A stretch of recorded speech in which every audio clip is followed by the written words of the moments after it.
There is a haunting tale that reveals so many secrets from Greece's recent past. It revolves around the so-called most haunted house in Greece, but its story is much darker than that. And in today's Helinika podcast episode, we pull the first thread to unravel the mystery. And for that, we need to travel to central Greece and visit a family tomb at a local cemetery. Volos is a port city in Magnesia, Thessaly. In Greek mythology, it was the place from which the Argonauts set sail for Colchis in their search for the Golden Fleece. Today, it is a busy student city and one of the stops for those traveling towards Panteion, a mountain peninsula known as the home of the centaurs. At a local cemetery, one can find a family tomb that looks nothing like the rest. An ornately carved marble table with the following words engraved along its apron: Family of Nikolaos Kontos. A few closed books, a harp, and other items are sculpted on its surface, and marble foliage surrounds its legs. If you pay close attention, you will notice a tiny lizard climbing on one of them. It is a Mediterranean house gecko, a samyamidi, as we call them in Greece. These lizards are very common in the nearby mountain, Panteion, where I used to spend my summers as a child. I knew that they are a sign of good luck, but I was also told that they can accidentally poison you if they touched your food or your drink. I therefore developed the habit of covering the glass of water on my bedside table every night, as many did at the time in this area. What I did not know, however, is that this fear of the geckos poisoning your drinks stemmed from that very tomb in Volos. Surrounding the marble table at the cemetery, 3 sculpted chairs are placed around it with a different name engraved on them: Konstantinos, Eleni, Katina. The names of the 3 members of the Kontos family who tragically died before they reached adulthood. The sculptors, Ioannis and Aristidis, had left a clue regarding their death directly on the tomb. It was the tiny lizard, frozen in time, climbing up the table. For centuries, the same story was repeated every time the Kontos family name was mentioned in Thessaly. It all started when Nikolaos Kontos, a wealthy diplomat and landowner, decided to settle in his homeland in Thessaly after spending years in diplomatic expeditions across Europe. Around 1890, a beautiful estate was built at the village of Ano Lechonia, on the way between Volos and Panteion, a beautiful neoclassical villa that incorporates elements from both the local architecture but also the European trends of that time.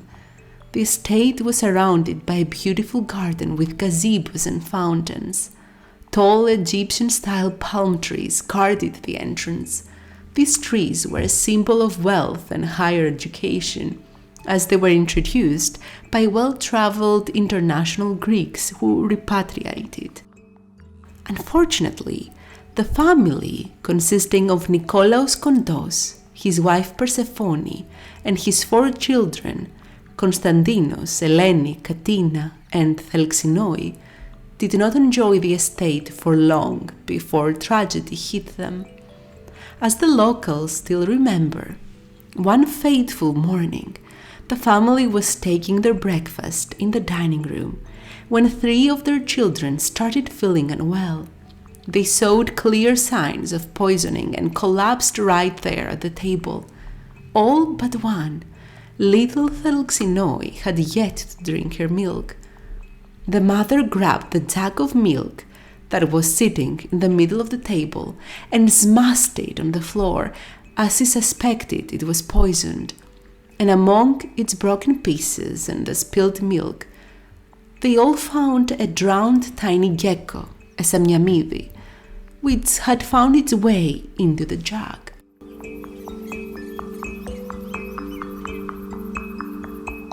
The rumors were endless. Many locals suspected that one of the maids had contaminated the milk, following the instructions of a distant family member who had their eyes on the inheritance. This story is perhaps more believable, as the version of the poisonous gecko could not have happened. We now know for sure that, in Greece, these types of lizards are not poisonous nor venomous, not at all. They do pose a risk of contaminating food and drinks with salmonella, as all lizards do. However, the sudden, quick death of the children, at least as described, does not fit the criteria for food poisoning, which should have not escalated like that. So, what exactly happened to the 3 children? According to their confirmed medical records, all 3 children lost their lives on different dates and after a long time of hospitalization from the most feared disease of that time. They died of tuberculosis, which, before the use of antibiotics, was like a death sentence. In the 19th and 20th century, the disease was known as the disease of the poor. It was blamed on lack of hygiene, which is partly true, and the infected were often perceived as disgusting and clean slobs by the members of high society. If a wealthy person was infected by tuberculosis, the diagnosis often destroyed their whole family's prestige and reputation. Death by poisoning, on the other hand, was more poetic in a way, and definitely more romanticized at that time. And that is how the rumor started, which lasted for decades and indirectly affected my own nighttime routine as a child, without even knowing it.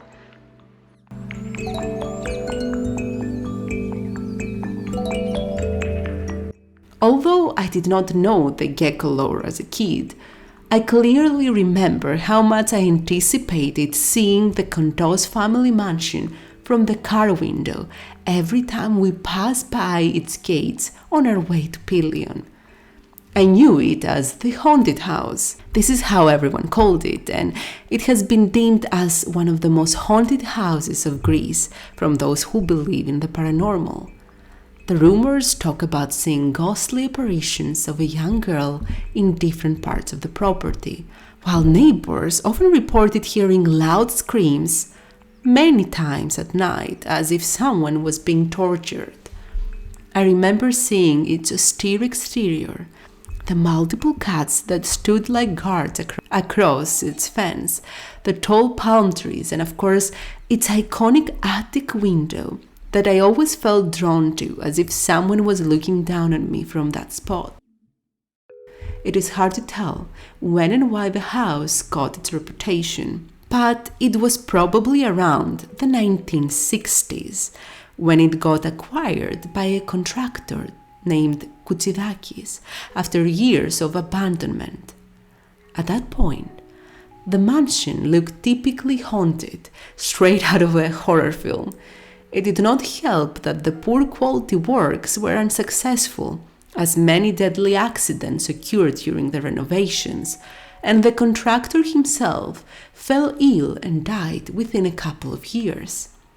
It also did not help that, to take it earlier, the mansion was occupied by the Gestapo, the secret police of the Nazi regime.